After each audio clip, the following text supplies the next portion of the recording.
why would I want to return to office and give them my life? And so, yes, I've seen a number of people leave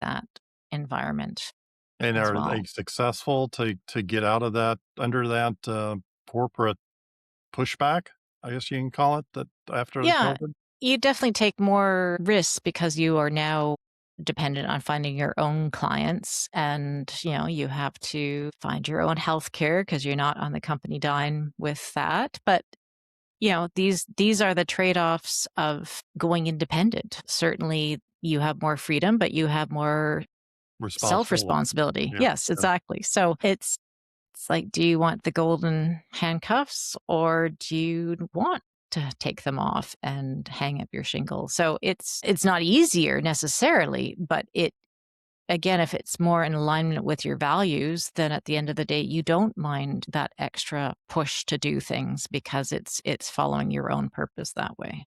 right. Now, are you doing coaching and still involved in your field of science, or are you how are you balancing it out, or if you are? I haven't been in a lab in quite some time, but I am now helping others. I'm working for actually on the side, I'm helping one of my husband's labs. They started a spin out company. So I'm assisting them with that because I have a lot of knowledge from working with startups and in that field with my government days.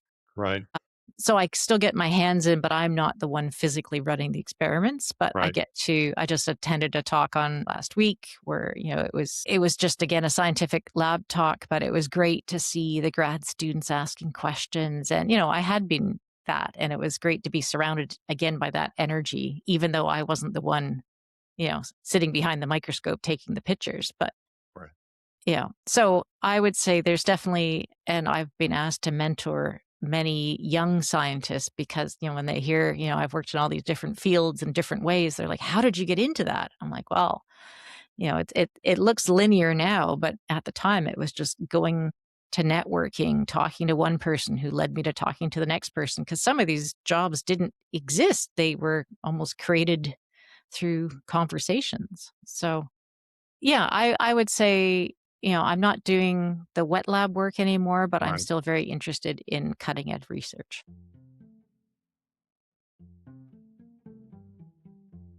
Leaving the corporate world for purpose and freedom may seem risky, but it often stems from burnout.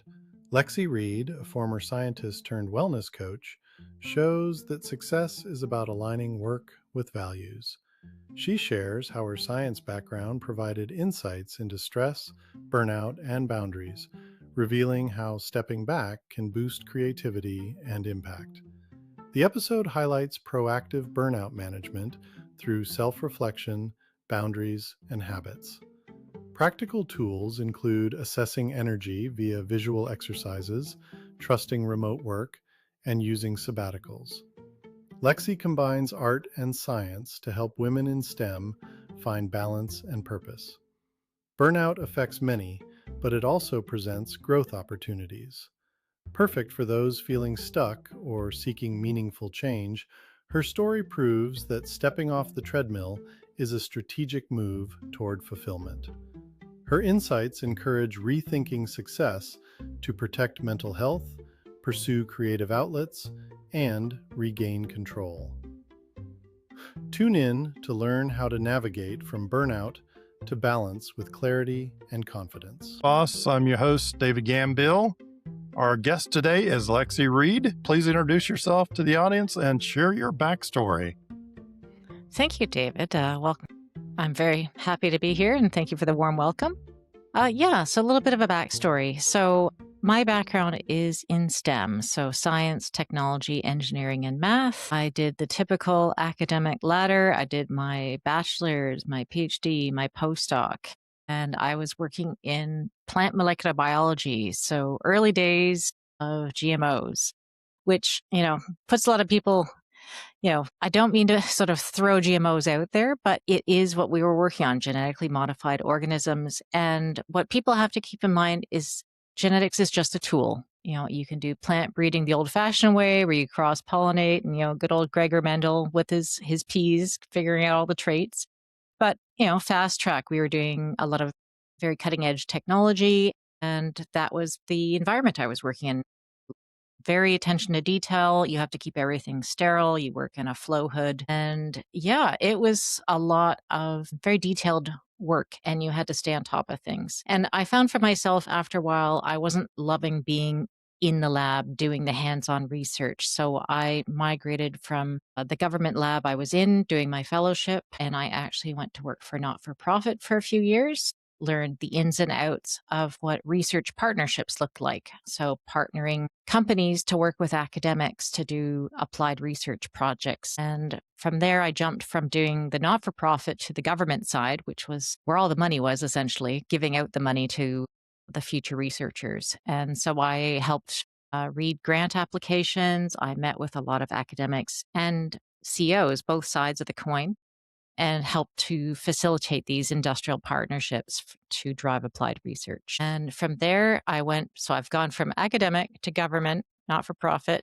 and then I went to corporate and tried out working what it was like to work in a consulting environment. So I worked first in business development, helping craft proposals to basically win business from our clients. I was working for a medical device company where we would build medical devices from anywhere from, the neighborhood dentist who came up with a great idea for a tool all the way up to the big strikers, Medtronics, Edwards, very large companies where we were helping basically subcontract out some of their R&D, things they didn't want to take risks on in-house, but were happy paying a contractor to do this specialized research. And in that role, I moved over from doing business development and doing more quality and regulatory. So almost getting back in touch with my science roots that way. And it was during the pandemic. We're all working at home, and we just won a very large government contract to develop emergency ventilators for the Canadian public. And this was the early days of pandemic. There were no vaccines available. And so everyone felt the pressure to get these ventilators out and in the hands of the public, because who knew how soon we'd need them. And so my department, as many others, were working 24/7 around the clock. I also had a young family at home.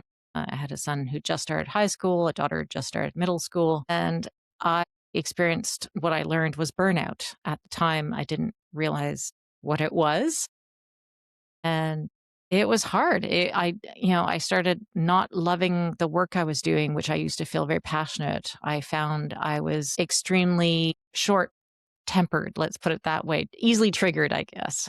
My family and, all my responsibilities, and I couldn't seem to turn my brain off. So, yeah, I should also mention I'm also an artist as well. Okay. So I had been doing art up until then quite regularly. It was a nice creative outlet for me. And during burnout, I couldn't even create. I Yeah. go into my studio, I just stare at my supplies, and I couldn't even get the passion up to, just tinker a bit. Right. Well, that And yeah, yeah, yeah, so that's that's a sort of yeah. I'll explain 10,000 later foot how I level. got to where I got to now, but go Yeah. ahead. Well, so what got you into science? I mean, it sounds like you had that track. So was there a trigger? Was there something you saw when you were growing up? Or what was the pull, or what do you feel like you're wanting to do with your life at that point? What was Y the Yeah, early days, I was if I go back to high school days, I was very much a Renaissance kid. I was equally happy doing science and art and history and math. It was kind of, and my parents at the time said, look, you can always do art on the side. It's pretty hard to do science on the side. You're not going to be Frankenstein in your garage. So, but it was up to me which discipline of science. And for me, I thought, I really liked biology.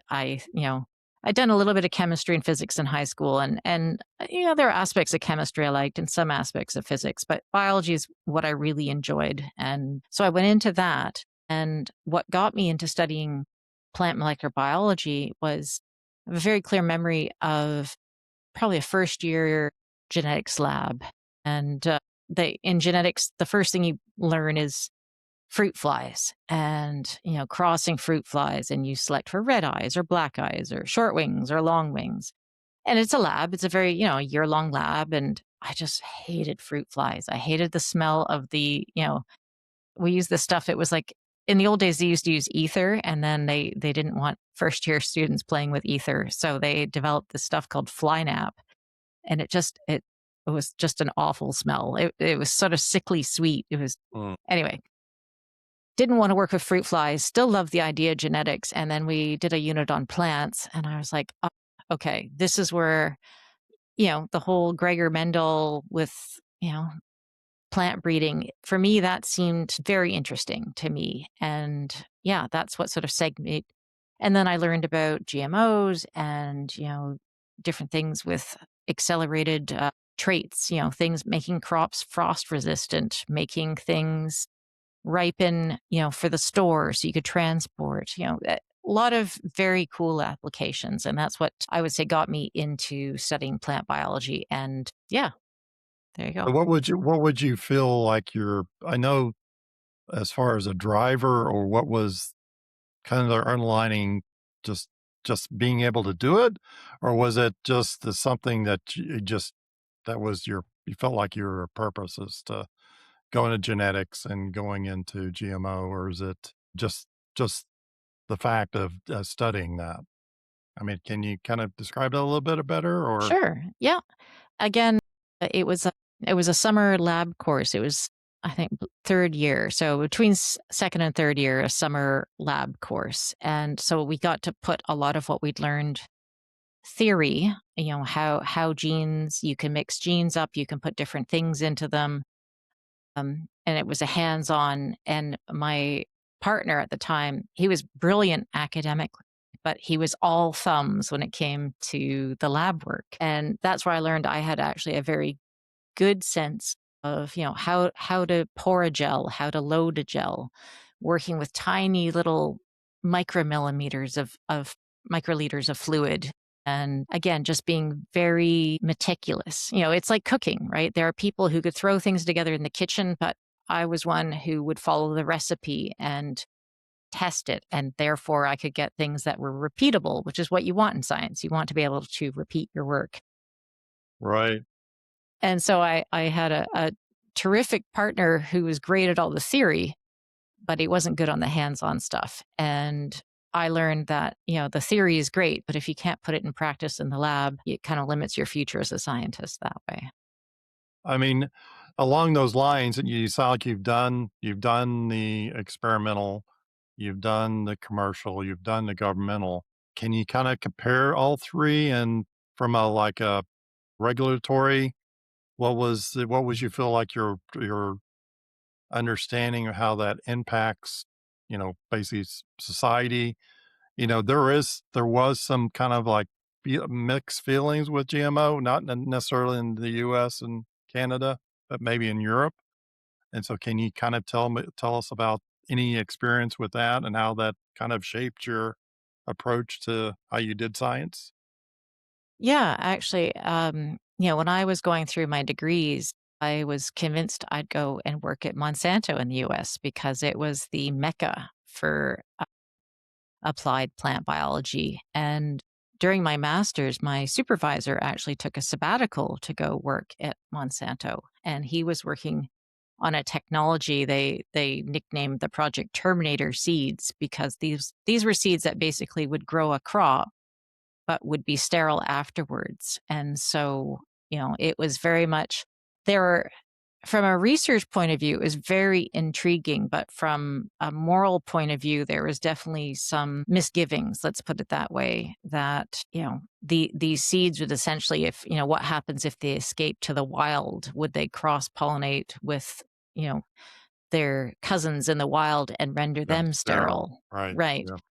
But from an R&D recouping costs, if you pour in billions of dollars into research, this way you control your intellectual property, your patents, right? It's Wow. like all the pharma companies protecting their intellectual property. So I learned a lot about that side of things, watching, my professor, and he couldn't share his, obviously what he was doing in the lab, but he could share a lot of the moral quandaries.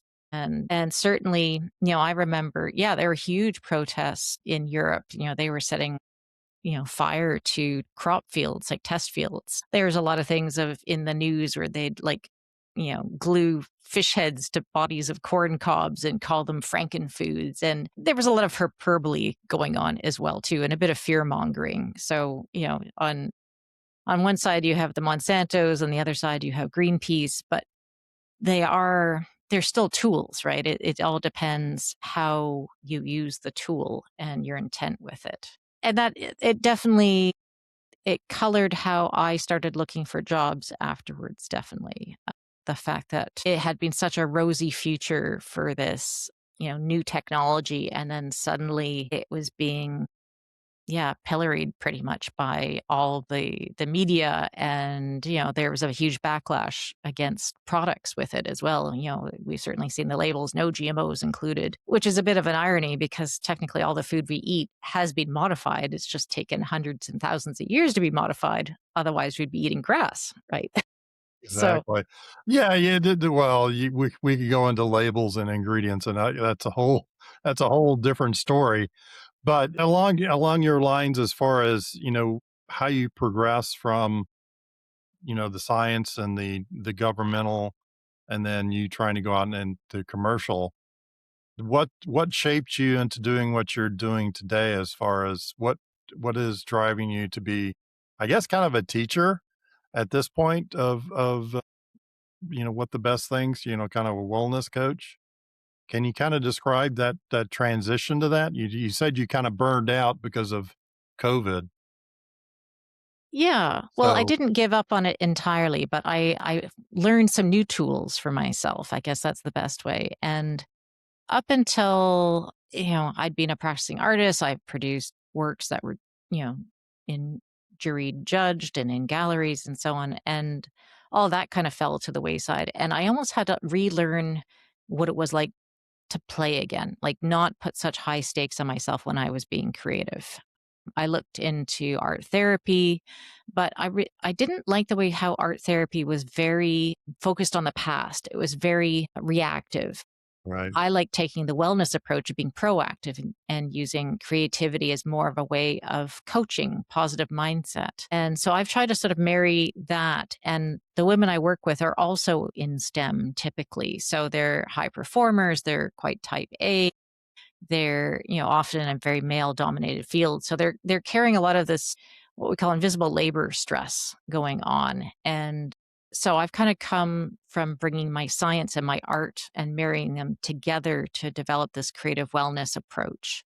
And again, working with women who I've experienced, I've pretty much been in all the environments you can do in STEM, from all the different research fields. And so I have a good sense of what the challenges they're facing. I've also raised children. I know what it's like to be a working mom. I have elderly parents. I understand what it's like to be on that side of the equation. So, I try to draw from my own experiences, but also research as well when I'm developing these client coaching programs. do you, I mean, we can dig into that a little bit. As far as my experience has always been about growth. Personal growth is that you have to you kind of like to lay the foundation of the good habits, as well as getting rid of the bad habits. And is there something in your that that would help those that kind of need that type of review of their habits and make sure they're doing the right things, rather than just being so analytical and kind of, I wouldn't say, disregarding their humanity to a little bit. I mean, sometimes that's kind of high performers do. They kind of cut out that and not try to do the social events and being, you know. So, is there anything in your repertoire that kind of, uh, goes after that?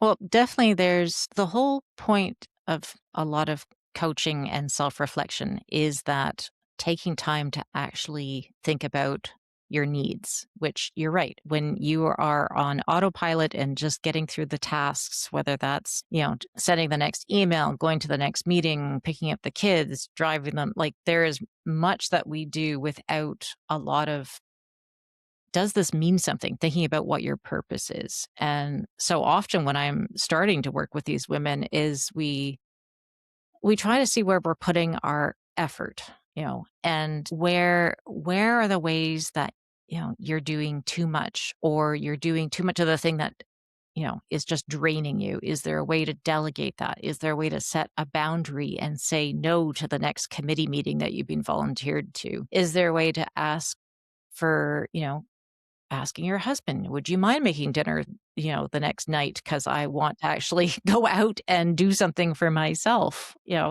There's that time to reflect and find out what you want more of in your life. And quite often we just don't take that time to think of it because we're too busy going on the hamster wheel. And that's what the baseline is, where we start is, as you said, like look at what you're doing, figure out what your habits are right now, and figure out the trajectory that you want to get to, right? Like, is it you want to be home earlier from work? Is it that you want to spend more time with your family? Is it you just need some time to yourself? And we start, again, you don't tackle it all at once. It's in, the baby steps. What are some small actionable things you can do today? You can do tomorrow, you can do next week.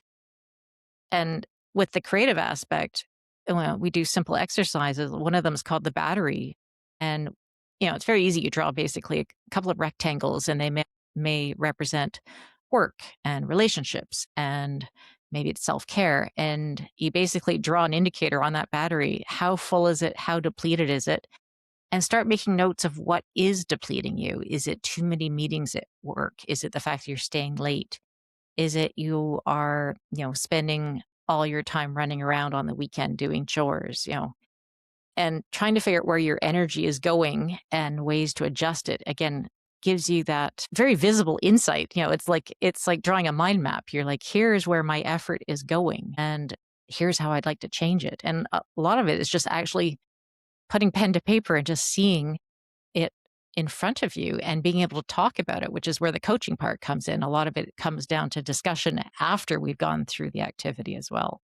Yeah. Have you ever thought about sabbaticals? I know that's been an interesting thing of mine of being able to, work on something for a little while and then take a sabbaticals, take a step back from it. And not necessarily within a week, maybe 6 months or so to where you've set aside enough time to be able to do more of the things you want to do. And then it's almost like taking a step back to find out, is there something else I want to do? Or just an adjunct to what I'm already doing rather than full barrel into a specific job, career wise, and then trying to go up the ladder, whether it be within corporate or be the head scientist or whatever that success means. Is that something that you offer or you've had to deal with as a means of correcting your habits? I love sabbaticals. I love the concept of them. Unfortunately, outside of academia, it's pretty rare. Certainly, to have that ability to step away and go somewhere else.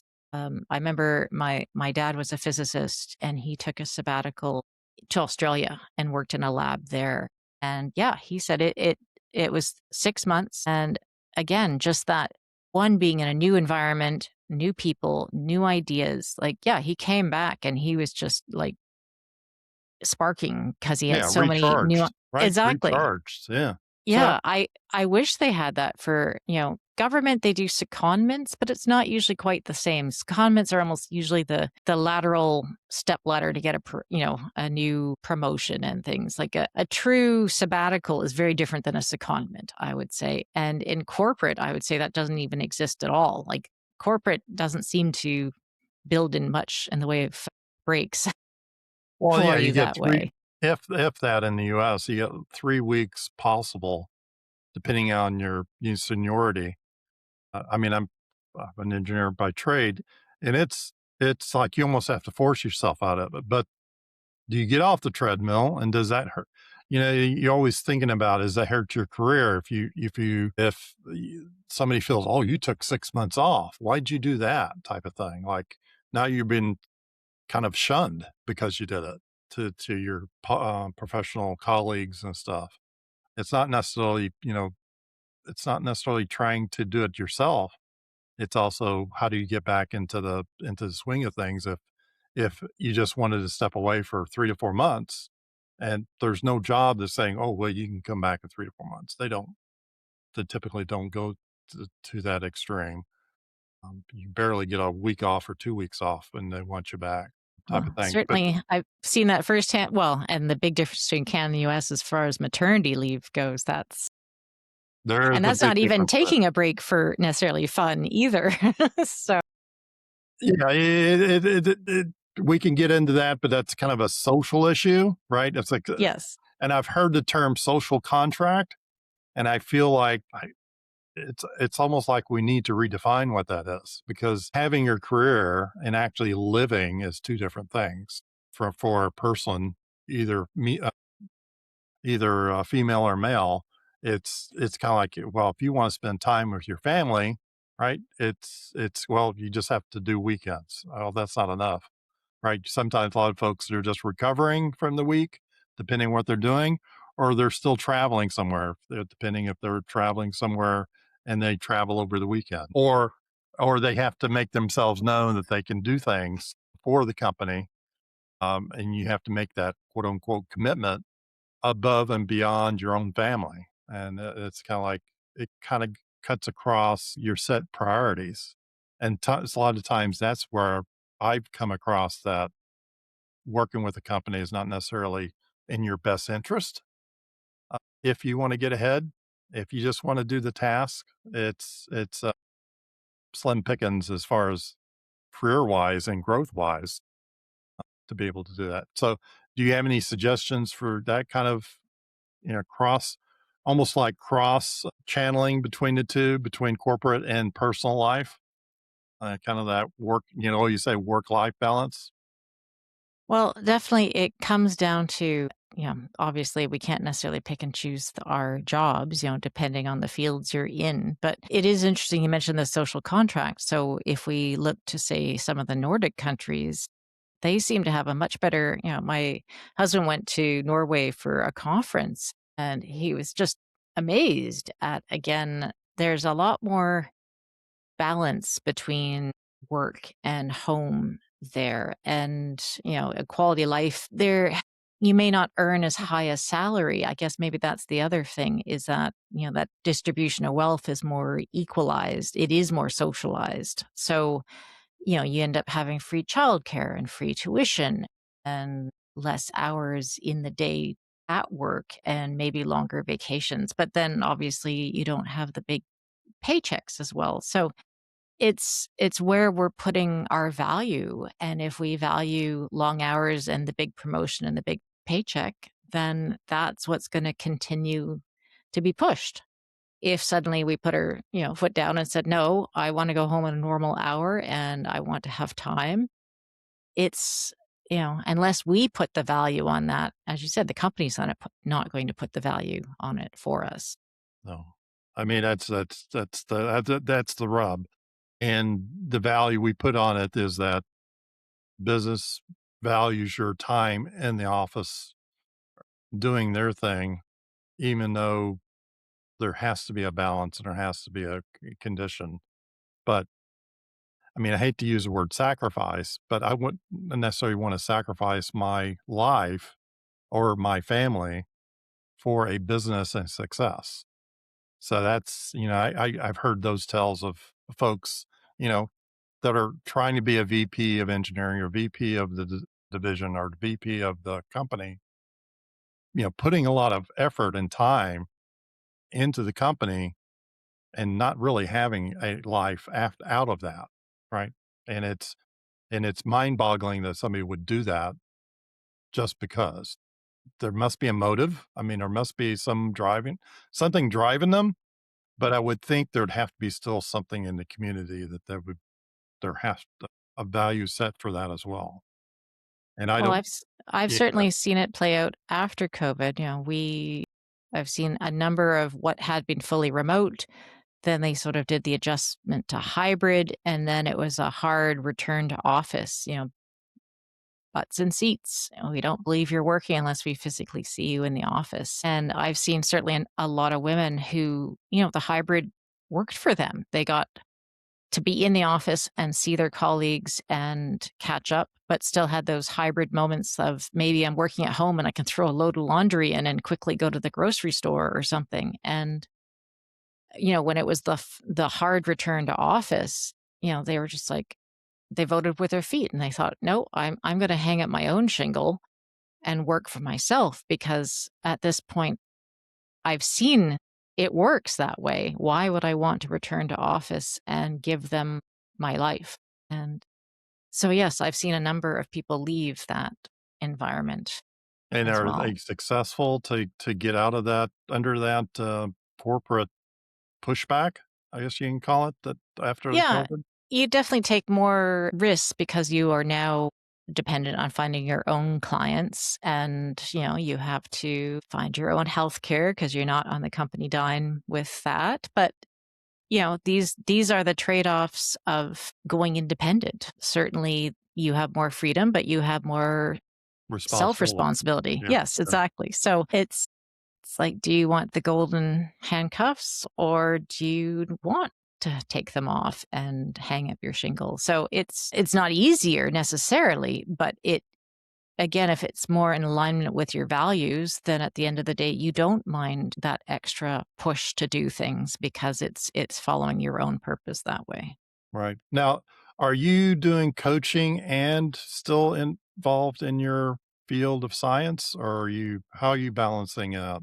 Or if you are? I haven't been in a lab in quite some time, but I am now helping others. I'm working for actually on the side, I'm helping one of my husband's labs. They started a spin out company. So I'm assisting them with that because I have a lot of knowledge from working with startups and in that field with my government days. So I still get my hands in, but I'm not the one physically running the experiments. But I just attended a talk on last week where, it was just again a scientific lab talk, but it was great to see the grad students asking questions. And, I had been that, and it was great to be surrounded again by that energy, even though I wasn't the one, sitting behind the microscope taking the pictures. But yeah. So I would say there's definitely, and I've been asked to mentor many young scientists because, when they hear, I've worked in all these different fields in different ways, they're like, how did you get into that? I'm like, well, it looks linear now, but at the time it was just going to networking, talking to one person who led me to talking to the next person. Cause some of these jobs didn't exist. They were almost created through conversations. So yeah, I would say, I'm not doing the wet lab work anymore, but I'm still very interested in cutting edge research. Do you do you have like a kind of wrapping this up? Do you have kind of like a vision of what you want to be doing and what you're doing right now of what you want to do? Like say, hey, what is Lexi's life in 5 years from now, type of thing? Because I know it's different from a just as a one off. Leadership looks differently on this side of the I guess age gap, and Yeah, being able to mentor but also having them do it, right? It's always like you need to do it, then you need to teach somebody, and then somebody needs to do it, and even if they do mistakes, because that's the only way they learn. Is so. What is that? What does that 5 year envelope look like for you? definitely. I am valuing freedom. Like I love the fact that I can either drop into the lab, work from home, travel, as long as there's an internet connection, I can still do the meetings. But again, I don't have to be somewhere all the time. And for me, that's hugely valuable. And, I love working again with women all over the world, so for my coaching practice, that's again, if I was only limited to say working with the women in my office, that would be very limiting. I wouldn't get to meet all these women from across the world or, do podcasts like this either, right? It is that sense of, the internet's allowed a lot of possibilities. And much as I still love in-person networking and conversations, I think that ability to, collaborate across the world is hugely important to me these days and in the future. So just keeping doing the same thing. You think 5 years from now, kind of expanding, or what's that? Yeah, I would love to see this, where this startup is going. Maybe it'll develop a new technology, maybe it'll be acquired, maybe we'll move on to the next one. That's it's early days for this company and, you know, I think it has very great potential to grow, and I'd also like to keep my eyes open for other little companies like this, which are just starting out. So, Right. Well, do yeah, I you like to do both. So there we go. so with that, I mean, that's interesting. So if the company kind of takes off, they always say it's the founders of the people who started up that kind of sets the culture. I mean, with all what we just talked about, it's kind of like, can we change the way corporate, I mean, if when you do a startup becomes a corporate, is there any way to make that change to where, you know, let's work out a better leadership perspective when it comes to remote work, hybrid work, buns and seats. I've never believed that. I've always never understood why a manager needs to see people in seats if they're doing their work, unless there's some issue with the customer. Do you see that as a way, a means of doing that? Well, I always believe it comes down to trust. And, if you trust in your employees to deliver and do the work, then I don't believe you should be dictating how they do that. For me, I personally hate being micromanaged. I can't imagine anybody really loves that. And so I think it's building up that sense of trust, right? That we're here and we want to be here and we want something to do well and we want it to succeed. But I think, how we go about doing that is let's play to each other's strengths and foster that as opposed to, okay. And I would say that that's my one negative from government is they pushed everyone to be average because they didn't want anybody to feel that somebody was getting ahead. And so they drove to the bottom line and which is very different than corporate who, Yeah, corporate's all it about the dollar, right? What yeah. are So we returning on the yes. stockholder value? So go ahead. I was gonna say there's definitely negatives to each of these places and positives, but yeah, definitely pushing everybody to average was a bit soul crushing after a while. Well, So, yeah. we could. That's a whole discussion. We could probably go for another 20 minutes on that. But any last thoughts or any last questions for the audience that you want them to take away, and maybe anything that you would like them to maybe get in. Well, definitely get some information to be able to them to contact you, and if they're interested in the fields that you're into, to make sure they can reach you. So, any last thoughts? Yeah, just circling back to trying to avoid burning out is, definitely give yourself that time to pause and, allow yourself to say no to something. Don't feel that your default setting is to say yes because you'll end up oversubscribed and stretched thin. And that goes for both men and women, but I certainly have seen it play out far more often with women. There is definitely a bit of a cultural people pleaser aspect, which doesn't do us any favors. Well, thank you very much, Lexi, for your time today. Well, thanks for having me. It's been a pleasure. This episode is ideal for STEM professionals, high performers, and entrepreneurs seeking authenticity, balance, and renewal. If you're ready to challenge the status quo, embrace your passions, and craft a life aligned with your values, this conversation will inspire you to take the first step. Lexi Reid is a creative wellness coach, former research scientist, and founder dedicated to empowering women in STEM to thrive without sacrificing their well being. If you enjoyed this episode, give us a thumbs up and be sure to subscribe on Spotify, Apple Podcasts, and YouTube so you never miss a new conversation. We'd also love to hear from you. If you have questions, comments, or ideas for future episodes, reach out anytime at info@gngdesignllc.com. Until next time, keep designing your life your way.